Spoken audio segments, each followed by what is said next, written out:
Hello भाई लोगों, कैसे हो आप लोग। आशा करते हैं आप सभी लोग, मेरे भाई लोग जो हैं बढ़िया होंगे और मजे में होंगे। आज मैं लेके आया हूँ एक्सरसाइज 10.2 ट्वेल्थ क्लास का क्वेश्चन नंबर 14।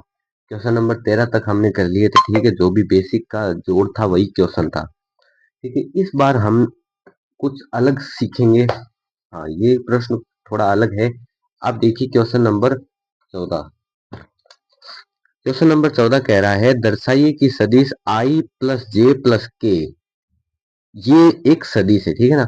दर्शाइए कि सदिश ये अक्षों ओ एक्स ओ वाई एवं ओ जेड, ये अक्ष होते हैं, ठीक है ना, ये एक्सिस होते हैं, मैं आपको बताऊंगा, के साथ बराबर झुकाव है। झुकाव बराबर झुकाव है मतलब कोण है, बराबर कोणों पर झुकी हुई है, ठीक है ना। ये हमें दर्शाना है।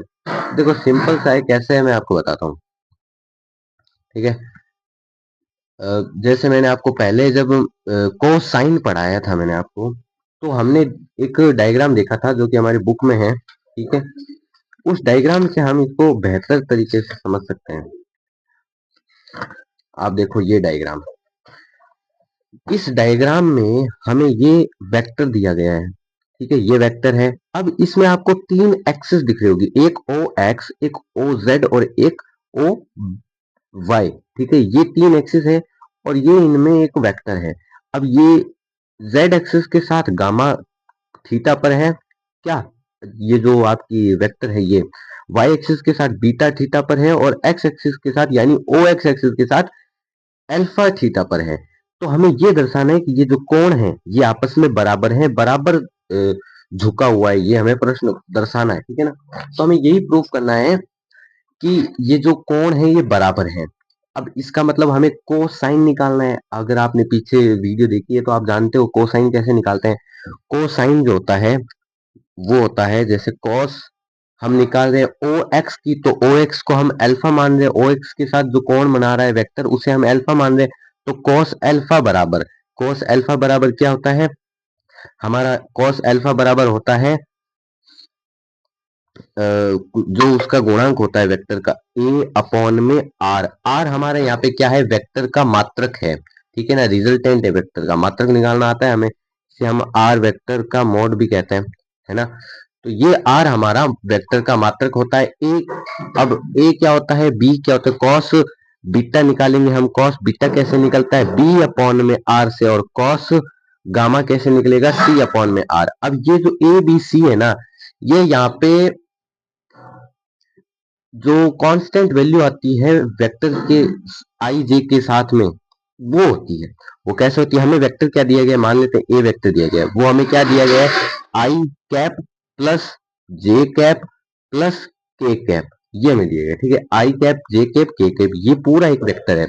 अब इसमें आई जे के साथ में जो गुणा में है वो ए बी सी है, ठीक है। अब आई एक्सिस जो है, ए वेक्टर की आई एक्सिस जो कॉस एक्स के साथ में कौन बनाएंगे, उससे उसे हम बोलेंगे कॉस अल्फा, जो कि ए जो है इसका गुणांक है, ठीक है, जो कि कॉस अल्फा एंगल पर है, ठीक है।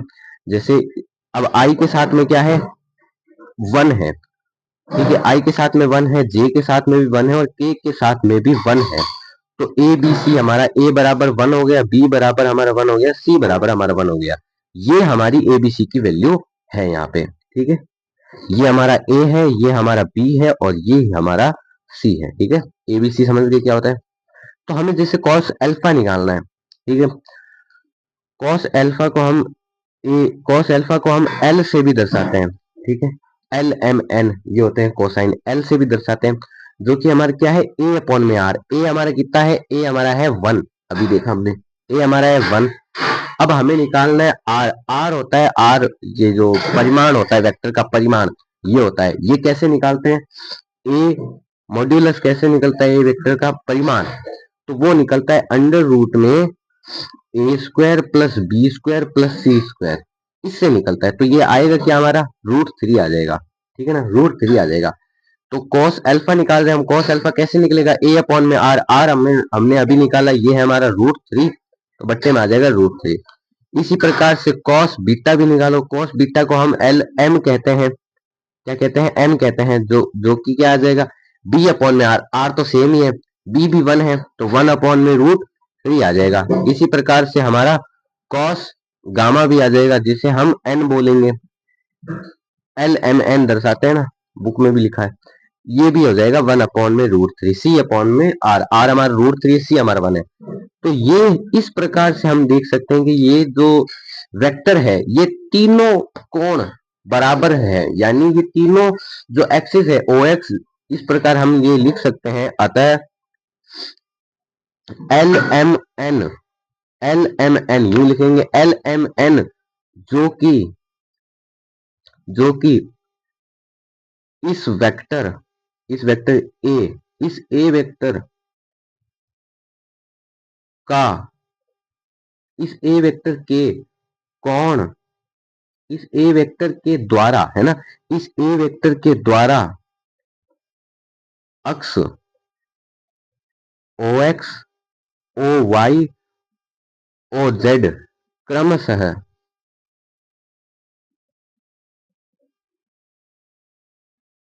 क्रमशः है। ठीक है, अतः एल एम एन जो कि इस वेक्टर ए के द्वारा अक्ष ओ एक्स, ओ वाई और ओ जेड, यानी एल एम एन जो है वो कौन है, इस वेक्टर के ओ एक्स, ओ वाई और ओ जेड द्वारा, ओ जेड पर जो कोण है वो है, यह आपस में समान है।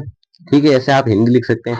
अतः यह प्रूफ होता है कि ये जो वेक्टर है ये इन तीनों अक्षों के साथ में समान कोण पर झुका हुआ है। ठीक है, और यही हमारा जो है आंसर है। वीडियो पसंद आए तो वीडियो को लाइक कीजिए, चैनल को सब्सक्राइब कीजिए। अगली वीडियो मिलते तब तक के लिए धन्यवाद।